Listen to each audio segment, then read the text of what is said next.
ప్రభుత్వం ఇవ్వలే, ఎన్నికల కమిషన్ ఇవ్వలే.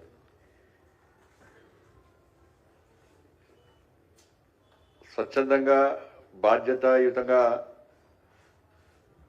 బాధ్యతలు నిర్వహించాల్సినటువంటి ఎన్నికల కమిషన్ కానీ పోలీస్ అధికారులు కానీ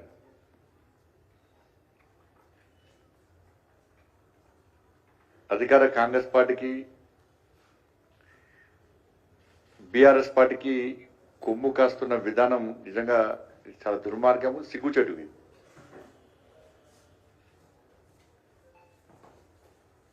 తెలంగాణ రాష్ట్రంలో అధికారం ప్రతిపక్షం కలిసి పనిచేస్తున్నాయి.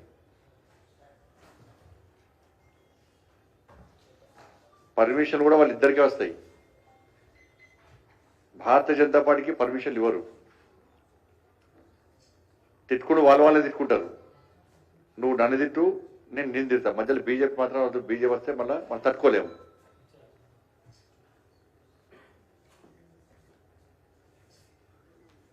పర్మిషను మేము అప్లై చేస్తే ఇస్తారా ఇయ్యరా చెప్పరు. ఒకవేళ ఇస్తే మళ్ళీ క్యాన్సిల్ చేస్తారు. ఇస్తే క్యాన్సిల్ చేస్తారు, ప్లేస్ మార్స్తారు, మళ్ళీ పర్మిషన్ ఇస్తారు, మళ్ళీ ప్లేస్ మార్స్తారు, లాస్ట్ పర్మిషన్ క్యాన్సిల్ చేస్తారు. లాస్ట్కు చివరకు మేము ఎట్టి వల్ల పోతాము అని చెప్పి పోవడానికి డిసైడ్ అయ్యి అన్ని ఏర్పాట్లు చేసుకొని బయలుదేరే టైంకు మళ్ళీ పర్మిషన్ ఇస్తారు. ఈరోజు కూడా మేము 4th నాడు పర్మిషన్ అప్లై చేసినాం. ఈరోజు పర్మిషన్ క్యాన్సల్, పర్మిషన్ ఇవ్వమని చెప్పంటున్నారు. ఎందుకంటే ఆల్రెడీ బీఆర్ఎస్ పార్టీకి పర్మిషన్ ఇష్టమంటున్నారు. అక్కడ అన్ని ఏర్పాట్లు చేసుకుంటున్నాం. ఇవాళ సడన్ గా ఫోన్ చేసి మీరు వేరే డివిజన్లో పెట్టుకోవాలంటున్నారు. వాళ్ళే మా ప్రోగ్రామ్ కూడా ఎలక్షన్ కమిషన్ అధికారులు వాళ్ళే డిసైడ్ ఇస్తున్నారు మేము వేరే పెట్టుకోవాలని కూడా. కానీ బీఆర్ఎస్ వాళ్ళకు కాంగ్రెస్ వాళ్ళకు వాళ్ళిద్దరికీ ఎక్కడంటే అక్కడ పర్మిషన్లు. వాళ్ళు స్వేచ్ఛగా మీటింగ్లు పెట్టుకోవచ్చు, బ్రహ్మాండమైన ఏర్పాట్లు చేసుకోవచ్చు. ఎన్నికల ఖర్చు చూడరు వాళ్ళది. వాళ్ళ పర్మిషన్ల గురించి వాళ్ళు అడగరు. వాళ్ళకి ఎక్కడ అడ్డంకులు రావు. వాళ్ళని ఎవ్వరు ఆపరు. పూర్తి స్వేచ్ఛ ఉన్న జూబ్లీస్లో వాళ్ళకు. కానీ భారతీయ జనతా పార్టీ మీటింగ్ పెట్టాలంటే 3 రోజుల ముందు పర్మిషన్ అప్లై చేస్తే ఆ రోజు పొద్దున్నే వస్తుంది పర్మిషన్. ఏ రోజు మీటింగ్ పెట్టుకుంటే పొద్దున పర్మిషన్ వస్తుంది. మేము అటో స్పీకరు ఇటో స్పీకర్ పెట్టుకొని ఒక మౌత్పీ పెట్టుకొని ఒక రథం పెట్టుకొని మాట్లాడాలి. వాళ్ళు మాత్రం మొత్తం డీజేలు, మొత్తం ఎల్ఈడి బోర్డ్స్, స్క్రీన్స్, 2 పార్టీలు. వీళ్ళని వాళ్ళ తిట్టుడు, వాళ్ళు వీళ్ళ తిట్టుడు. ఇంతే. ఇక అభివృద్ధి గురించి వీళ్ళు మాట్లాడరు, వాళ్ళు మాట్లాడరు. ఎందుకంటే మాట్లాడే అర్థం వీళ్ళకి లేదు, నా వాళ్ళకి లేదు.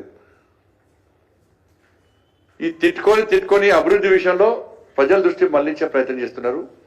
భారతీయ జనతా పార్టీ విషయంలో ప్రజల్లో ఒక చర్చ జరుగుతున్నది.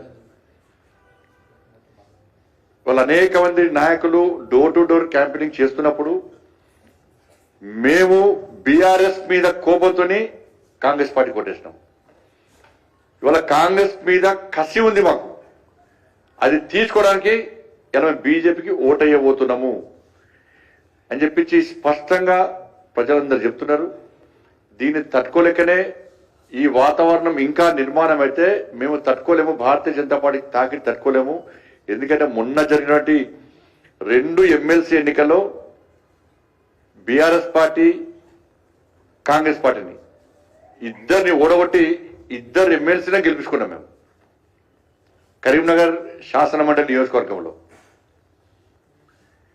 కానీ ఇక్కడ కూడా అదే పరిస్థితి పునరావృతమవుతుంది. డబ్బుల ద్వారా గెలవలేమీడ మేము అని చెప్పించి భావించే దొంగ సర్వేలు చేస్తున్నారు. ఇవాళ బీఆర్ఎస్ పార్టీలు ఆంధ్రలో ఒక సర్వే సంస్థకు 2 కోట్ల రూపాయలు ఇచ్చారు. 2 కోట్ల రూపాయలు ఇచ్చి ఏం చేసినా బీఆర్ఎస్ కు పెంచాలి వాళ్ళది. దాని పోటీగా కాంగ్రెస్ పార్టీలు ఇక్కడ 3-4 సర్వే సంస్థలు పెట్టుకున్నారు. వీళ్ళు లోకల్, వాళ్ళు నాన్ లోకల్.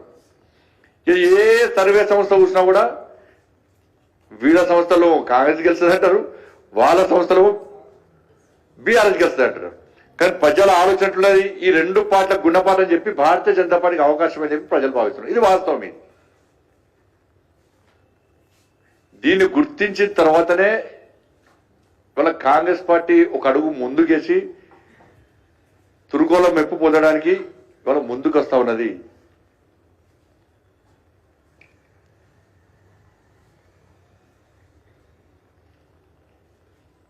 కాబట్టి ఈ ఎన్నికల్లో ఎట్టి బస్లో భారతీయ జనతా పార్టీ గెలవబోతున్నది.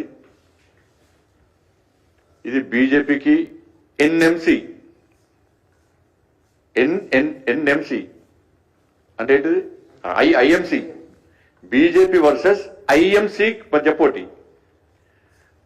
తెలంగాణలో మొదటిదాకా ఐఎన్సి ఉండే, ఇండియన్ నేషనల్ కాంగ్రెస్ ఉండే.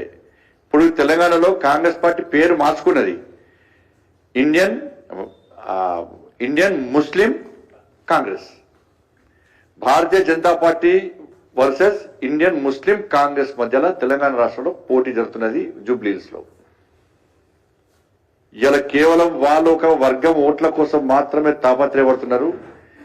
జూబ్లీహిల్స్ ఎన్నికల్లో మెజార్టీ ప్రజలైనటువంటి 80% ఉన్న హిందువులు ఓటు బ్యాంక్ గా మారబోతున్నారు. మేము భారతీయ జనతా పార్టీ వైపు మేముండము అని చెప్పి వాళ్ళకు భరోసా ఇస్తున్నారు. ఎన్నికల వాతావరణం మొత్తం మారిపోతున్నది, భారతీయ జనతా పార్టీకి అనుకూలంగా తయారవుతున్నది. ఈ రోజు మాకు వచ్చిన సమాచారం, అనేక ప్రాంతాల్లో వాకర్స్ కానీ ఇవాళ పొద్దు నుంచి ఇంటింటికి తిరిగే కార్యక్రమంలో కానీ మొత్తం ఓటర్స్ అందరూ కూడా వాళ్ళ నిర్ణయాన్ని మార్చుకున్నారు. బీఆర్ఎస్ అనేది ఫీల్డ్ నుంచి వెళ్ళిపోయింది. బీఆర్ఎస్ ఇప్పుడు పోటీ చేయాలన్నా వద్దన్న ఆలోచనతో ఉన్నది. ఏం చేయాలో తోచలేని పరిస్థితి బీఆర్ఎస్ ఉన్నది. నాకు ఘాట్కా అయిపోయిన పరిస్థితి. తురుకోలని అనుకుంటే వాళ్ళు మా కుంభముంచారు, కాంగ్రెస్కి వేరు. బయట అభివృద్ధి చెప్పుకున్నామంటే 10 సంవత్సరాలు నువ్వేం చేస్తావు అని చెప్పి మమ్మల్ని అడుగుతున్నారు. ఇటువంటి పరిస్థితుల్లో బీఆర్ఎస్ ఫీల్డ్ నుంచి పక్క జరిగింది, అవుట్ అయిపోయింది. బీఆర్ఎస్ ఫీల్డ్ లేదు. ఇక్కడ జరిగేది బీజేపీ ఐఎంసి, ఈ రెండింటి మధ్యలో పోటీ. నేను జూబ్లీహిల్స్ ప్రజలకు విజ్ఞప్తి చేస్తున్నా, మీరు భారతీయ జనతా పార్టీ వైపు ఉంటారా, ఇండియన్ ముస్లిం కాంగ్రెస్ వైపు ఉంటారా? మీరు నిర్ణయం తీసుకోండి. మీకు అభివృద్ధి కావన్నా అరాచకాలు కావన్నా అర్థం చేసుకోండి. కాంగ్రెస్ గెలిస్తే ఎంఏం పార్టీ గెలిచినట్టే. ఇలా ప్రచారం అంతా కాంగ్రెస్ పార్టీలు చేస్తున్నారు. కాంగ్రెస్ పార్టీ క్యాడర్ లేదు, పూర్తిగా ఎంఐఎం పార్టీలు చేస్తున్నారు. ప్రచారం అంతా కూడా ఎంఐఎం పార్టీలే. కాంగ్రెస్ జెండాలు ఏడే వార్తలు అన్ని పచ్చ జెండాలుగా వాడుతున్నాయి. అలా పచ్చ జెండాలు పాకిస్తాన్ జెండాలో ఈ జెండాలో కూడా అర్థమవుతలేదు.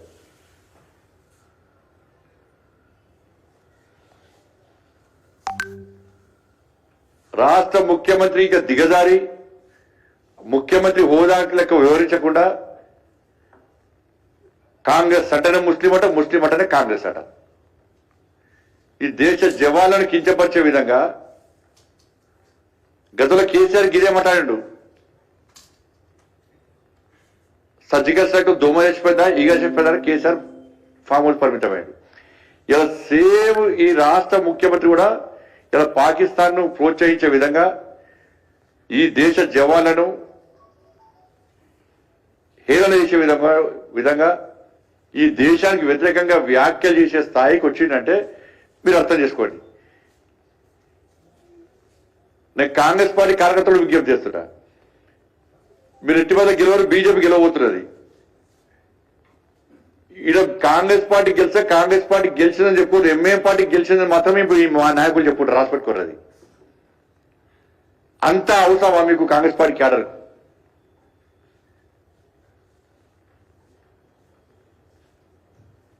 కానీ బీఆర్ఎస్ పార్టీ ఇప్పుడు వాళ్ళ లొల్లి స్టార్ట్ అయింది. మాగంటి గోపీనాథ్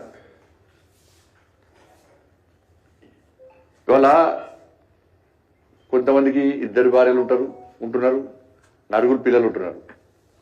కానీ తల్లి ఒక్కతే ఉంటుంది అన్న, తల్లి ఒక్కతే ఉంటుంది.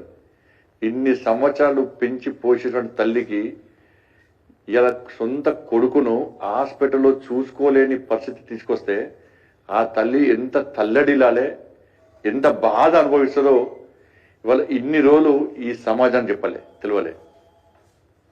సరే ఆ తెలివి వెనుక ఎవరున్నారో మనకు సంబంధం లేదు. ఆ తల్లి